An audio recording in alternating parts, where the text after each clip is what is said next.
Hey everybody, so we're reading the Tafseer, and let's dig in. We are still in Surah Al-Baqarah. We're on page 57. Let's just pick up where we left off. It also shows us that it is encouraged to give glad tidings to the believers and to motivate them to do good deeds by referring to the reward and fruits of these deeds. Okay, so motivation, positive motivation. Thus, doing such deeds will become light and easy. The greatest good sign of glad tidings is when an individual is guided and enabled to believe and do righteous deeds. That is the first sign of glad tidings and the foundation thereof. The second such sign is when the angels give him glad tidings at the time of death. Whoa. Wow, what? So like when you die, they're supposed to arrive and tell you like, hey, you're gonna die soon. But you never see people talking to them. I wonder how it's done then. The final good sign is when he reaches those eternal blessings in paradise. We ask Allah to make us among those who are given these glad tidings. Okay, so 3 essential glad tidings. And to ask Allah to grant you that. Okay, and then there's from the Quran 2:26. Allah is not ashamed to present an example, that of a mosquito, or of something even more insignificant. Those who believe know that it is truth from their Lord, but those who disbelieve say, what does Allah mean by this example? He causes many to go astray thereby, and He guides many thereby, but He does not cause any to go astray thereby except the evildoers. 2:27. Those who break Allah's covenant after it has been made binding, and sever the bonds that Allah has commanded to be upheld, and spread mischief in the land, they are the ones who are the losers. You see, this is what I'm saying. That's why I'm taking it very serious. You see that? You break the covenant. It's like, it's real, it's a bond, right? You gotta do what you gotta do, and you gotta know what that entails, how you get to that point, the all-encompassing knowledge beforehand. Allah is not ashamed to present an example, and it does not matter what it is, that of a mosquito or that of something even more insignificant, because these examples or likenesses convey wisdom and highlight the truth. And Allah is not ashamed to tell the truth. It is as if this is a response to those who dislike the giving of examples that referred to insignificant things and objected to Allah doing such a thing. See, what's interesting is that you come to know more about the world through some things that might at first seem insignificant, right?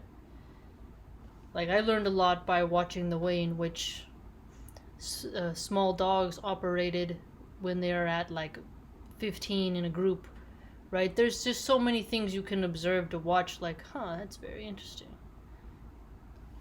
But there is no room for objection here. Rather, this is a means by which Allah teaches His slaves, and it is a sign of His mercy towards them.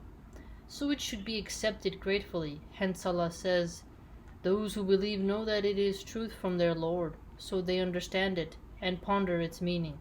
If they understand its message in a comprehensive manner, then their faith and belief will be increased thereby. Exactly, comprehensive manner.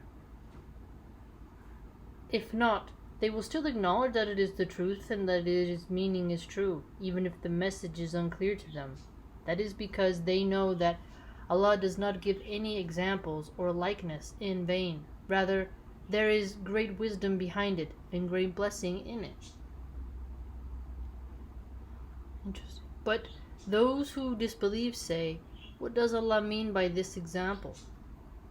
They object to it and are confused, which only increases them in disbelief, as it increases the believers in faith. So like the opposite, right? Opposite modes of progression, decline. Hence Allah says, He causes many to go astray thereby, and He guides many thereby.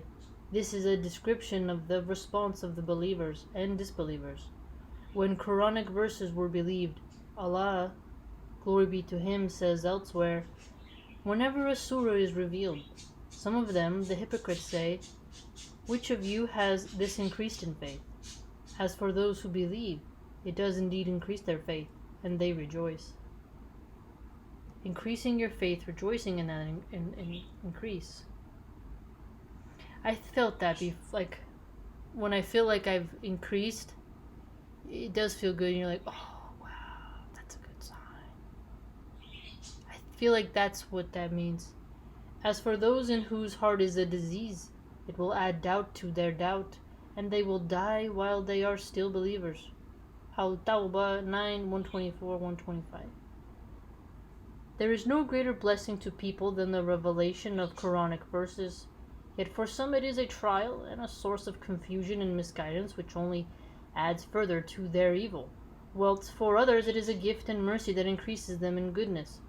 See, that's interesting. So the Quranic verses can be a trial for others and confusion, and actually increase them in their error.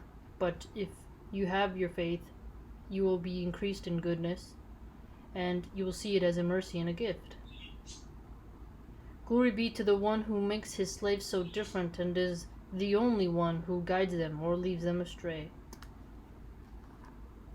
Then Allah speaks of his wisdom in leaving some of them to go astray, and confirms that the reason for that is just on his part. But he does not cause any to go astray thereby except the evildoers, that is, those who rebel and disobey Allah, those who stubbornly oppose the messengers of Allah, those for whom evil doing is an essential part of their character. Aha! Look at that. Evil doing as an essential part of their character. That is something I think you have to look out for, right? You have to really pay attention and say, is this person evil in and of themselves? Are they enjoying doing their misdeeds and such? Yeah, I get that. I mean, I think I've seen people who I really looked at them and was like, there's some darkness right there. That's some darkness right there. Which they do not seek to change. Exactly. Some people don't want to change in their evilness. And if you befriend them, allow them too close into your vicinity, you're really baiting yourself. As wisdom dictates that they should go astray because they are not qualified to be guided. By the same token, see, look at that.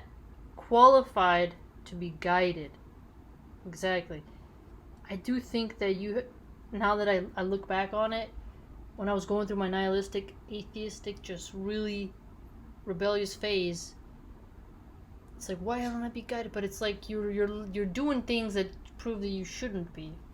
You gotta make the steps. And then when you make the steps, it unfolds, right? By the same token, his wisdom and grace dictate that those who believe and do righteous deeds should be guided. And the guidance can come in various ways, as it says, right?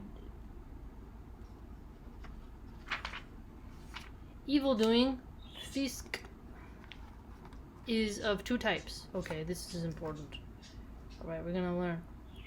The first of which is that which puts one beyond the pale of Islam, such as that which is mentioned in this similar verse. The second type does not put one beyond the pale of Islam, as mentioned in verse in which Allah, glory be to him, says, O you who believe, if a wrongdoer comes to you with any news, investigate and verify the facts. Then Allah describes the evildoers, those who break Allah's covenant after it has been made binding. These include covenants between them and Him, as well as covenants between them and other people, which Allah has made binding upon them in the strongest terms. But they do not care about those binding obligations. Rather, they break them, ignore His commands, do that which He has forbidden, and transgress the covenants between them and other people. So it's very quite clear, is it not? The importance and how serious it is when you take a covenant. It's not a joke. It's not something to be taken idly. You know, you have to really look upon it. In the strongest term, he says, the evildoers. Does not put one beyond the pale. So minor maybe mistakes, but the evil doing is like beyond the pale of Islam. Is like you're just way out there. You're just in no man's land, wandering around, what are you doing? Right? Interesting.